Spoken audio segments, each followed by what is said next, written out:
તો કેમ છો વિદ્યાર્થી મિત્રો? ધોરણ 11 ની અંદર ચેપ્ટર નંબર 8 કોષ જીવનનો એકમ.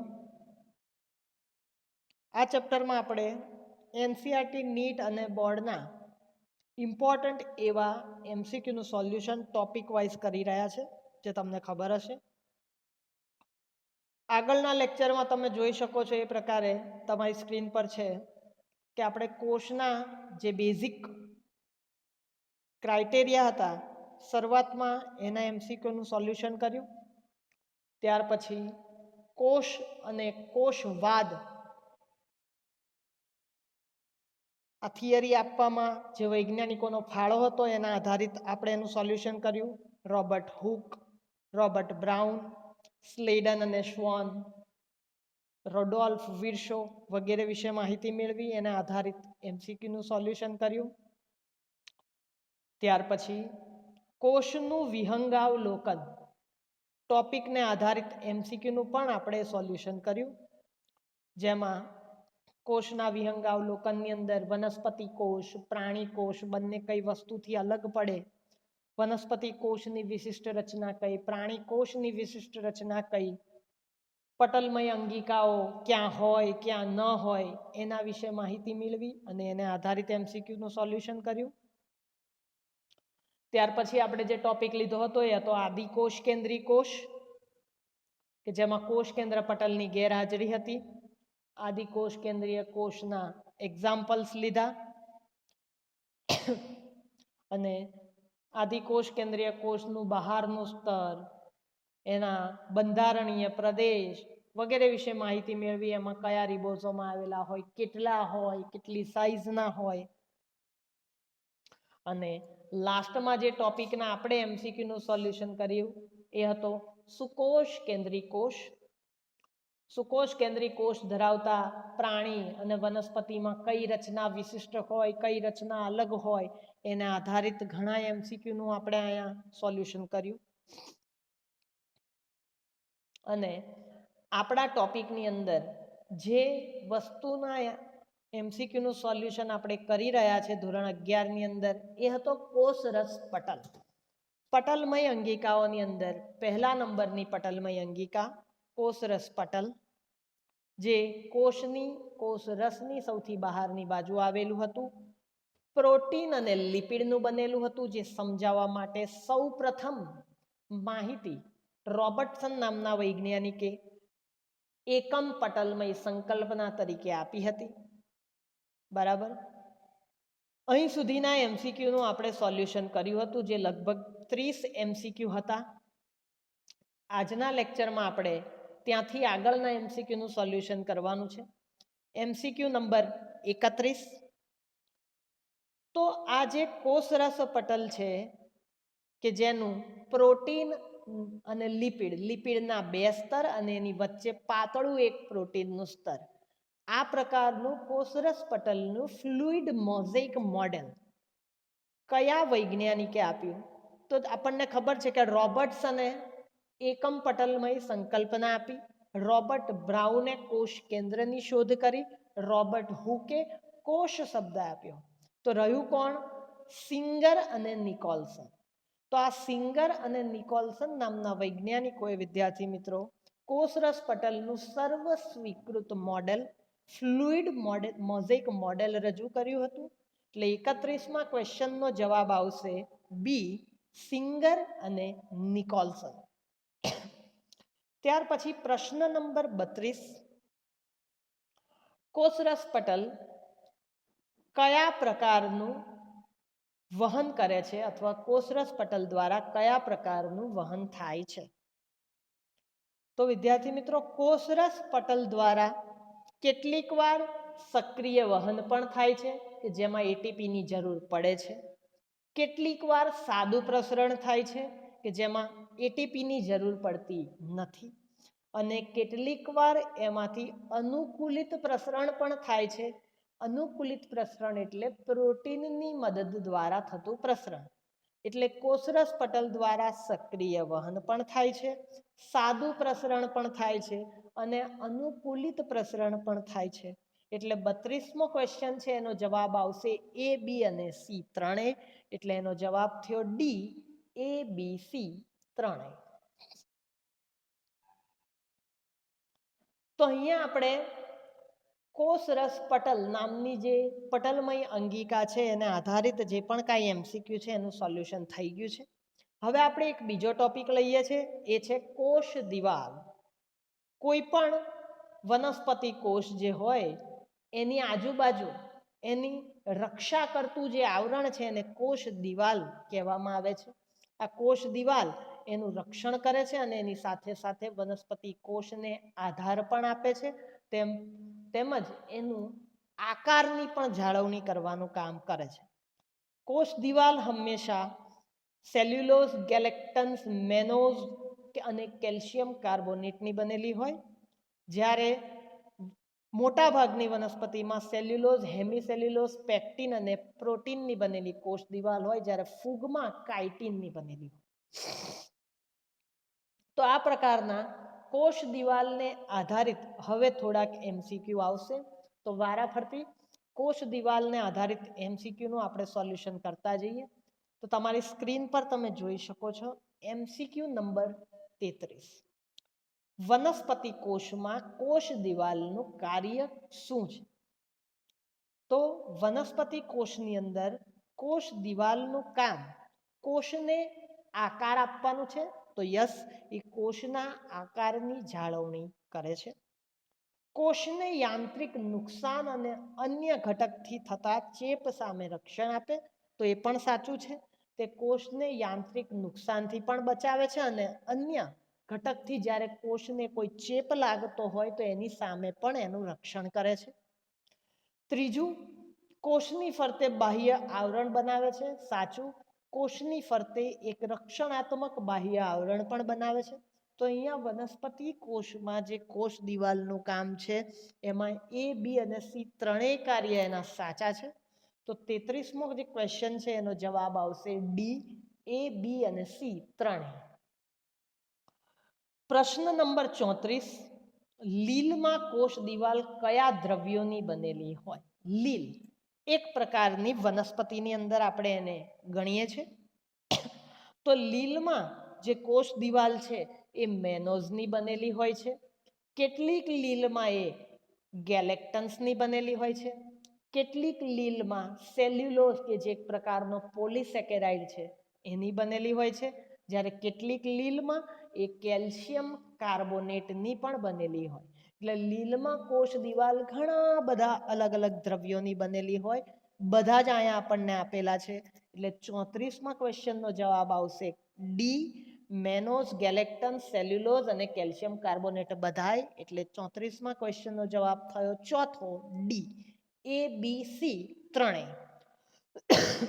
પ્રશ્ન નંબર 35 તમારી સ્ક્રીન પર છે, તમે જોઈ શકો છો કે વનસ્પતિ કોષમાં દ્વિતીય કોષ દિવાલમાં કયા દ્રવ્યોનું સ્થૂલન થયેલું હોય છે? બરાબર. વનસ્પતિના કોષમાં દ્વિતીય કોષ દિવાલમાં કયા દ્રવ્યોનું સ્થૂલન થયેલું હોય છે? તો લિગ્નિન, સુબેરિન, હેમિસેલ્યુલોઝ. તો વનસ્પતિમાં જે પહેલી કોષ દિવાલ હોય એને પ્રાથમિક કોષ દિવાલ કહેવાય, પણ એ થોડીક નબળી હોય એટલે એ ઝડપથી તૂટી ન જાય. એટલે એના ઉપર એક બીજી કોષ દિવાલનું મજબૂત આવરણ હોય જે લિગ્નિન, સુબેરિન અથવા તો હેમિસેલ્યુલોઝ આમાંથી કોઈ પણનું હોઈ શકે. એટલે 35મા ક્વેશ્ચનમાં લિગ્નિન, સુબેરિન ને હેમિસેલ્યુલોઝ ત્રણેય જવાબ આવી શકે. તો 35મા ક્વેશ્ચનનો જવાબ થયો ડી, એ, બી અને સી ત્રણેય. ત્યાર પછી તમારી સ્ક્રીન પર જે તમે જોઈ શકો છો પ્રશ્ન નંબર 36.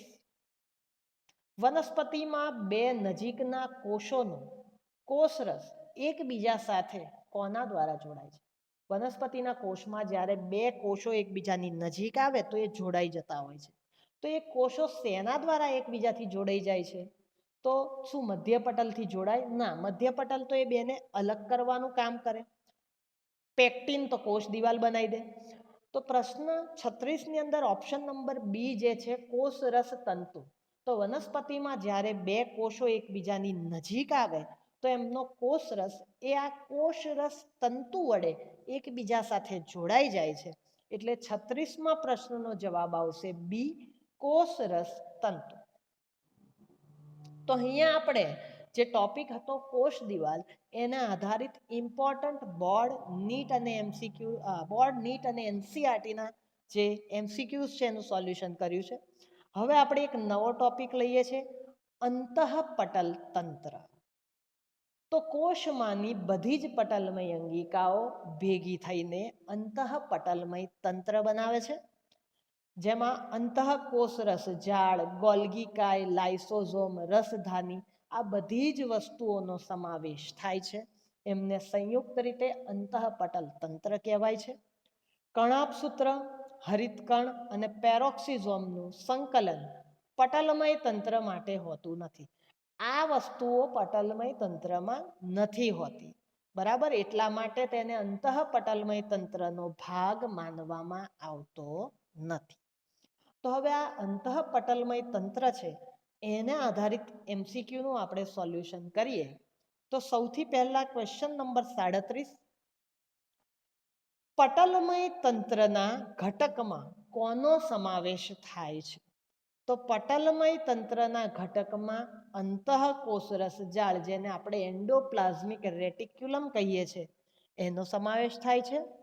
ત્યાર પછી ગોલ્ગી કાયનો પણ સમાવેશ થાય છે અને આગળ લાઇસોઝોમ, જેને આત્મઘાતી કોથળી કહેવામાં આવે છે, એનો પણ સમાવેશ થાય છે. એટલે 37મા પ્રશ્નની અંદર એ, બી અને સી ત્રણેયનો સમાવેશ થતો હોવાથી 37મા ક્વેશ્ચનનો જવાબ આવશે ડી, એ, બી અને સી ત્રણેય. પ્રશ્ન નંબર 38 હવે આપણે લઈએ છીએ.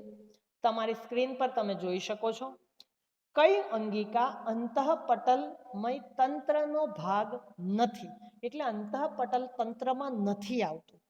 તો કણાભસૂત્ર કે જે એટીપીનું ઘર માનવામાં આવે છે એ અંતઃપટલમય તંત્રમાં નથી આવતું. પેરોક્સિઝોમ પણ એમાં નથી આવતું અને હરિતકણ એ પણ અંતઃપટલમય તંત્રમાં આવતું નથી, જેમાં થાઇલેકોઇડ સિક્કાની થપ્પી જેવી રચના હોય છે. તો આમ કણાભસૂત્ર, પેરોક્સિઝોમ, હરિતકણ આ ત્રણમાંથી એકેય રચના અંતઃપટલમય તંત્રમાં નથી આવતી. એટલે 38મા પ્રશ્નનો જવાબ એ, બી અને સી ત્રણેય આવતો હોવાથી 38મા ક્વેશ્ચનમાં ડી જવાબ આવશે. હવે વિદ્યાર્થી મિત્રો આપણે એક બીજો ટોપિક લઈએ છીએ, અંતઃકોષરસ જાળ, એન્ડોપ્લાઝમિક રેટિક્યુલમ. અંતઃકોષરસ જાળ અને એને આધારિત પછી આપણે એમસીક્યુનું સોલ્યુશન કરવાનું છે. તો આ અંતઃકોષરસ જાળ છે એ કોષરસના ઘણી બધી જગ્યાએ, ઘણા બધા વિસ્તારમાં પથરાયેલી હોય છે અને આ કોષરસનું જે જાળું છે નલિકામય, એને એન્ડોપ્લાઝમિક રેટિક્યુલમ કહેવામાં આવે છે, બરાબર. અને નલિકાની રચના એ બેવડા પડની કોથળી જેવી હોય છે, જેને સિસ્ટર્ની તરીકે ઓળખવામાં આવે છે. અંતઃકોષરસ જાળ એ કોષરસ પટલ અને કોષ કેન્દ્ર પટલ સાથે સંપર્ક ધરાવે એટલે જોડાયેલું હોય છે. અને અંતઃકોષરસ જાળની સપાટી પર રિબોઝોમ હાજર હોય તો એને કણિકામય અંતઃકોષરસ જાળ કહેવાય. જો રિબોઝોમ ન હોય તો એને કણિકા વિહીન અંતઃકોષરસ જાળ તરીકે આપણે ઓળખીએ છીએ. હવે આપણે આ અંતઃકોષરસ જાળને આધારિત એમસીક્યુનું સોલ્યુશન કરીએ. તો સૌથી પહેલો એમસીક્યુ છે એનો એમસીક્યુ નંબર 39, કે સમગ્ર કોષમાં પથરાયેલા નલિકામય રચનાના જાળાને શું કહેવાય? તો જે આપણા ટોપિકનું નામ છે કે જ્યારે કોષરસમાં નલિકાઓનું આવું જાળું પથરાયેલું હોય તો આ નલિકામય જાળાને અંતઃકોષરસ જાળું કહેવામાં આવે. એટલે 39મા ક્વેશ્ચનનો જવાબ આવશે બી, અંતઃકોષરસ જાળ. ક્વેશ્ચન નંબર 40, અંતઃકોષરસ જાળના કેટલા પ્રકાર છે? તો અંતઃકોષરસ જાળના મુખ્યત્વે બે પ્રકાર છે, લીસી અંતઃકોષરસ જાળ અને ખરબચડી અંતઃકોષરસ જાળ. લીસી એટલે કે સ્મૂથ, ખરબચડી એટલે કે રફ. તો અહીંયા અંતઃકોષરસ જાળના બે પ્રકાર છે, SER અને RER એટલે કે લીસી અને ખરબચડી અંતઃકોષ રસજાળ. જે અંતઃકોષ રસજાળની સપાટી પર રિબોઝોમ આવેલા હોય એ ખરબચડી હોય, અને જે અંતઃકોષ રસજાળની સપાટી પર રિબોઝોમ નથી એ લીસી હોય. એના બીજા બે નામ છે કણિકામય અને કણિકાવિહીન. તો 40મા ક્વેશ્ચનનો જવાબ આવશે B2. પ્રશ્ન નંબર 41. પ્રાણી કોષમાં સ્ટીરોઇડ પ્રકારના અંતઃસ્ત્રાવો જેવા લિપિડનું સંશ્લેષણ કઈ અંગિકામાં થાય છે? તો પ્રાણી કોષમાં જે સ્ટીરોઇડના બનેલા લિપિડ અંતઃસ્ત્રાવો છે એનું સંશ્લેષણ હંમેશા લીસી અંતઃકોષ રસજાળમાં થાય, જેને આપણે સ્મૂથ એન્ડોપ્લાઝમિક રેટિક્યુલમ એટલે કે SER તરીકે ઓળખતા હોવાથી પ્રશ્ન નંબર 41નો જે જવાબ છે એ આવશે BSER, સ્મૂથ એન્ડોપ્લાઝમિક રેટિક્યુલમ. હવેનો આપણો ટોપિક છે વિદ્યાર્થી મિત્રો ગોલ્ગી કાય. ગોલ્ગી કાયને આધારિત અમુક પૂછાઈ શકે એવા ઇમ્પોર્ટન્ટ MCQ હવે આપણે અહીંયા સોલ્યુશન કરવાનું છે. તો સૌ પ્રથમ 1898માં વૈજ્ઞાનિક કેમેલિયો ગોલ્ગી એ આ ગોલ્ગી કાયનો અભ્યાસ કર્યો હતો. જે ચપટી પટલમય કોથળીઓ કે સિસ્ટરની જેવી નલિકામય થપ્પીમય ગોઠવણીથી ગોલ્ગી કાયની રચના થાય છે. 4 થી 8 નલિકાઓ હોય અને એમાં રહેલી આ સિસ્ટરની એ 0.5 માઇક્રોમીટરથી 1.0 માઇક્રોમીટર જેટલો વ્યાસ ધરાવે છે. તો અહીંયા આપણે જે ગોલ્ગી કાય ટોપિક છે એની થોડી ઘણી બેઝિક વાત કરી. હવે એને આધારિત થોડાક MCQ લઈએ અને એનું સોલ્યુશન કરીએ. તો ગોલ્ગી કાયમાં સિસ્ટર્નીનો વ્યાસ કેટલો હોય છે? તો ગોલ્ગી કાય એ ખૂબ જ સૂક્ષ્મ રચના છે. કોષ રસની પણ અંદર આવેલી છે, નરી આંખે તો દેખાય નહીં. તો ગોલ્ગી કાય જે સિસ્ટરની અથવા નલિકામય થપ્પીઓની ગોઠવણીની બનેલી છે, એનો વ્યાસ 0.5 માઇક્રોમીટરથી 1 માઇક્રોમીટર સુધીનો હોય. એટલે 42મા પ્રશ્નનો જવાબ આવશે એ 0.5 માઇક્રોમીટરથી 1 માઇક્રોમીટર.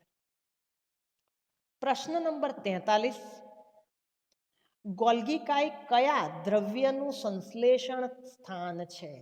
ગોલ્ગી કાયમાં કયા દ્રવ્યો બને છે? કયા દ્રવ્યનું સંશ્લેષણ થાય છે?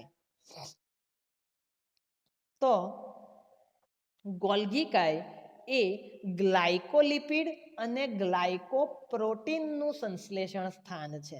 તમે જુઓ નીચે ઓપ્શનમાં ગ્લાયકોલ આપેલું છે, જે ખોટું છે. એટલે ઘણીવાર જ્યારે તમે આવી રીતે MCQનું સોલ્યુશન કરતા હોય અને થિયરીનો કોન્સેપ્ટ ક્લિયર હોય તો આપણે મટીરિયલમાં પણ ભૂલ હોય છે, જે અહીં સાબિત થાય છે. ગોલ્ગી કાયમાં કયા દ્રવ્યો બને? ગ્લાયકોલિપિડ અને ગ્લાયકોપ્રોટીન બને, ગ્લાયકોલ ના બને. અને જવાબ ગ્લાયકોલ આપ્યો છે.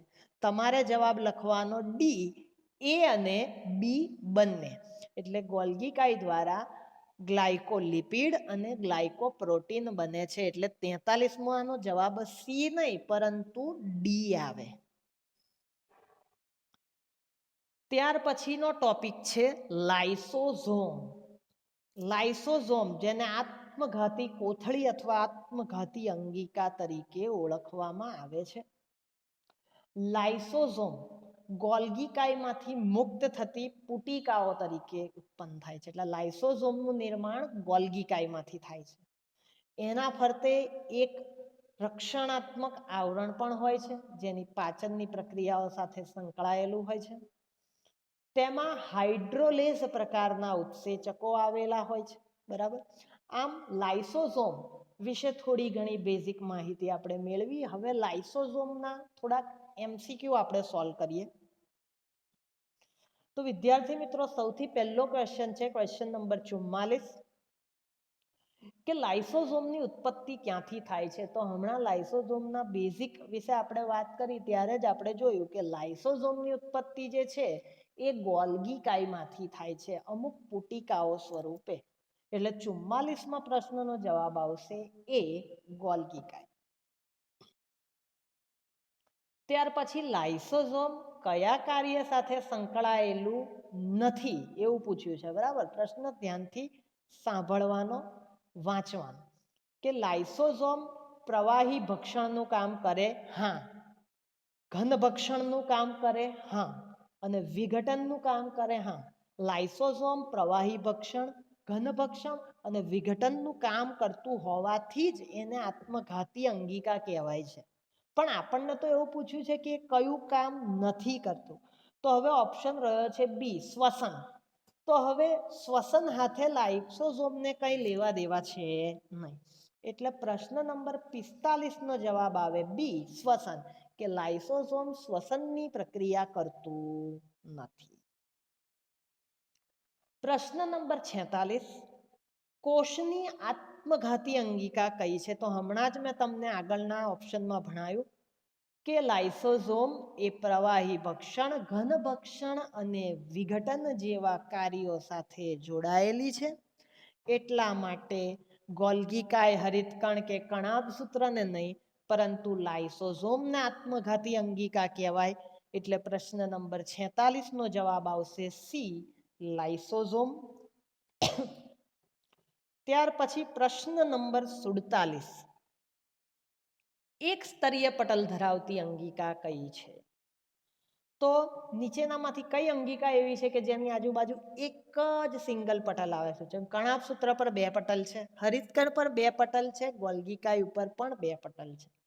તો જે ટોપિક આપણે ભણી રહ્યા છે, જેની ચર્ચા ચાલી રહી છે, લાઇસોઝોમ, કે જેના ઉપર ફક્ત એક સ્તરનું પટલ આવેલું હોય. એટલે 47માં પ્રશ્નનો જવાબ આવશે ડી, લાઇસોઝોમ. ત્યાર પછી પ્રશ્ન નંબર 48, લાઇસોઝોમમાં કયા પ્રકારના ઉત્સેચક આવેલા હોય છે?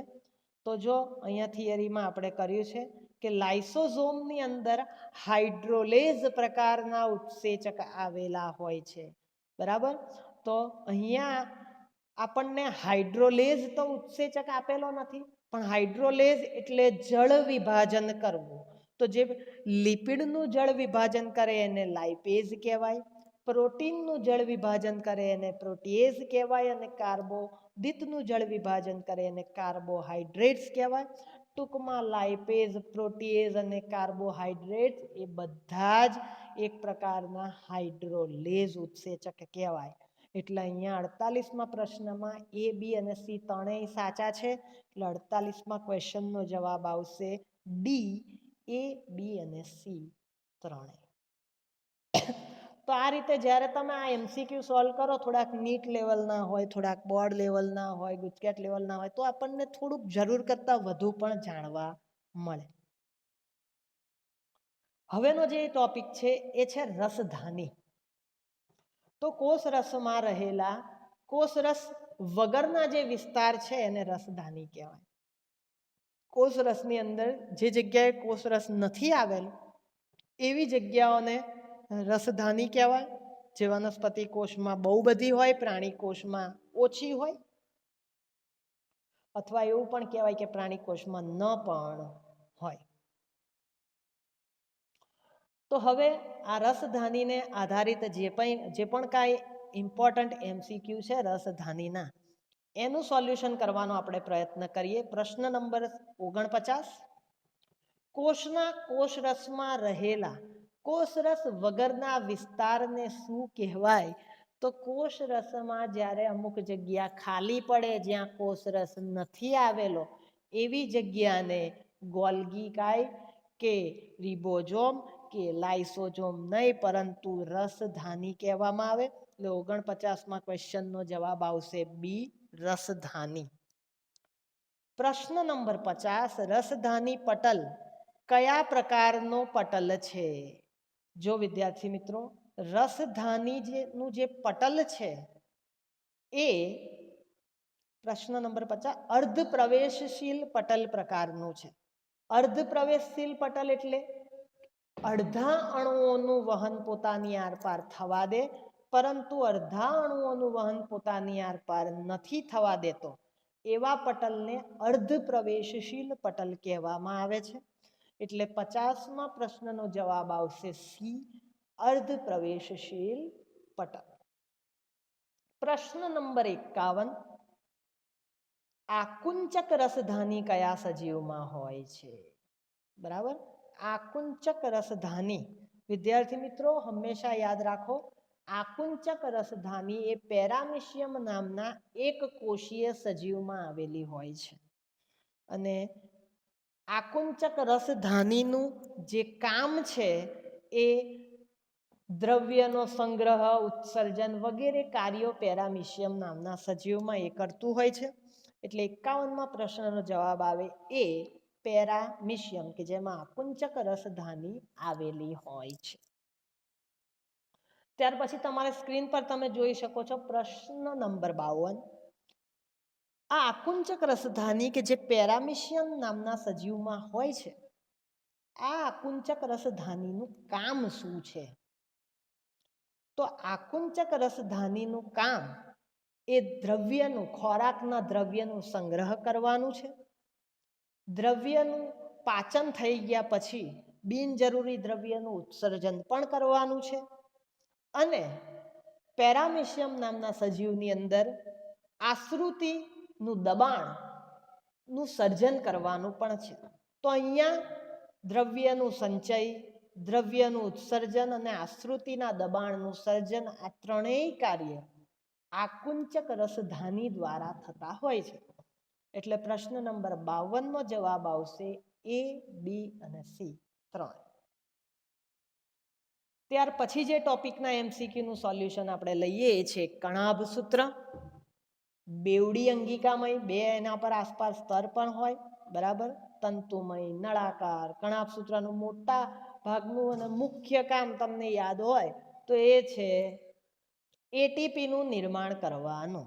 એટલા માટે કણાભ સૂત્રને કોષનું શક્તિઘર કહે છે. 10મા ધોરણથી ભણતા આવ્યા છો એટલે મોટા ભાગના તો તમને પોઈન્ટ કહું એટલે લાઇટ થઈ જવી જોઈએ. પાવર ના હોય તો ચાર્જિંગ વાળી બેટરી લગાવી દેવાની, પણ ખબર પડવી જોઈએ ટૂંકમાં, 100 વાતની 1 વાત, બરાબર. તો કણાભ સૂત્રમાં આપણે આની કોઈ પણ ડિટેલ લીધા વગર એમસીક્યુ સોલ્વ કરીએ છીએ કે જોઈએ તમને ને મને આવડે છે કે નહીં, બરાબર. તો સજીવોમાં સ્વયં બેવડાતી અંગિકા કઈ છે? પોતાની જાતે જ જે ડબલ થાય, જેની સંખ્યામાં વધારો થાય એ અંગિકા કણાભ સૂત્ર છે. કારણ કે સજીવના શરીરમાં ઘણી બધી એવી પ્રક્રિયાઓ થશે કે જેમાં એટીપીની જરૂર પડશે, શક્તિની જરૂર પડશે, અને એટીપીનું નિર્માણ કરે છે કણાભ સૂત્ર. એટલે કણાભ સૂત્ર એ પોતાની જાતે જ બેવડાઈ જાય છે, જેના લીધે એ વધુ અને વધુ પ્રમાણમાં એટીપીનું સર્જન કરી શકે. એટલે 53મા ક્વેશ્ચનનો જવાબ આવશે બી, કણાભ સૂત્ર. પ્રશ્ન નંબર 54, કણાભ સૂત્રનો વ્યાસ અને લંબાઈ કેટલી છે? એટલે કે એની પહોળાઈ અને લંબાઈ કેટલી હોય છે? તો વિદ્યાર્થી મિત્રો, કણાભ સૂત્રનો વ્યાસ 0.2 થી 1 માઇક્રોમીટર અને એની લંબાઈ 1 થી 4.1 માઇક્રોમીટર હોય છે. કણાભ સૂત્રની પહોળાઈ 0.2 થી 1 માઇક્રોમીટર અને લંબાઈ 1 થી 4.1 માઇક્રોમીટર. એટલે 54મા ક્વેશ્ચનનો આન્સર આવે એ 0.2 થી 1 માઇક્રોમીટર અને 1 થી 4.1 માઇક્રોમીટર. પ્રશ્ન નંબર 55, કણાભ સૂત્રનો આધારક વિસ્તાર અને ક્રિસ્ટીમાં અનુક્રમે કઈ ક્રિયાઓ થાય છે? તો કણાભ સૂત્રના આધારકમાં ક્રેબ્સ ચક્ર થાય છે, બરાબર. ધોરણ 11ના જે શ્વસન નામનું ચેપ્ટર છે એમાં આવે છે કે ક્રેબ્સ ચક્ર એ કણાભ સૂત્રના આધારકમાં શરૂ થાય છે, જ્યારે ઓક્સિડેટિવ ફોસ્ફોરીકરણ એ કણાભ સૂત્રના અંતઃપટલમાં થાય છે, અને અંતઃપટલનું બીજું નામ ક્રિસ્ટી છે. એટલે 55મા પ્રશ્નનો જવાબ આવે સી, કે કણાભ સૂત્રના આધારકમાં ક્રેબ્સ ચક્ર અને ક્રિસ્ટીમાં ઓક્સિડેટિવ ફોસ્ફોરીકરણની પ્રક્રિયા જોવા મળે છે. તો 55મા ક્વેશ્ચનનો જવાબ સી આવશે. પ્રશ્ન નંબર 56, કણાભ સૂત્રમાં જે અંતઃપટલ છે ક્રિસ્ટી, એના F1 કણો કઈ પ્રક્રિયા માટેના જરૂરી ઉત્સેચક ધરાવે છે? તો કણાભ સૂત્રની અંદર જે ક્રિસ્ટી આવેલી છે એમાં રહેલા F1 પ્રકારના કણ એ ઓક્સિડેટિવ ફોસ્ફોરીકરણની પ્રક્રિયા માટેના જરૂરી ઉત્સેચક ધરાવે છે, જે ઉત્સેચકનું નામ છે એટીપી સિન્થેટેઝ, જે તમને ચોપડીમાં નહીં મળે અથવા અહીંયા પણ નહીં મળે તો લખી રાખવાનું કે F1 કણ કે જે ઓક્સિડેટિવ ફોસ્ફોરીકરણની પ્રક્રિયા માટે જરૂરી ઉત્સેચક ધરાવે છે, એ જરૂરી ઉત્સેચક છે એટીપી સિન્થેટેઝ. એટલે 56માં પ્રશ્નનો જવાબ આવશે એ ઓક્સિડેટિવ ફોસ્ફોરીકરણ. પ્રશ્ન નંબર 57, કઈ અંગિકા કોષના શક્તિઘર તરીકે ઓળખાય છે? તો કઈ અંગિકા કોષનું શક્તિઘર કહેવાય? તો જે અંગિકામાં એટીપી બનતી હોય એ. ને એટીપી કઈ અંગિકામાં બને વિદ્યાર્થી મિત્રો? તો તમને કહ્યું એ મુજબ એટીપી કણાભ સૂત્રમાં બને. તો 100% કણાભ સૂત્રને જ કોષનું શક્તિઘર કહેવાય. એટલે 57માં પ્રશ્નનો જવાબ આવશે બી, કણાભ સૂત્ર.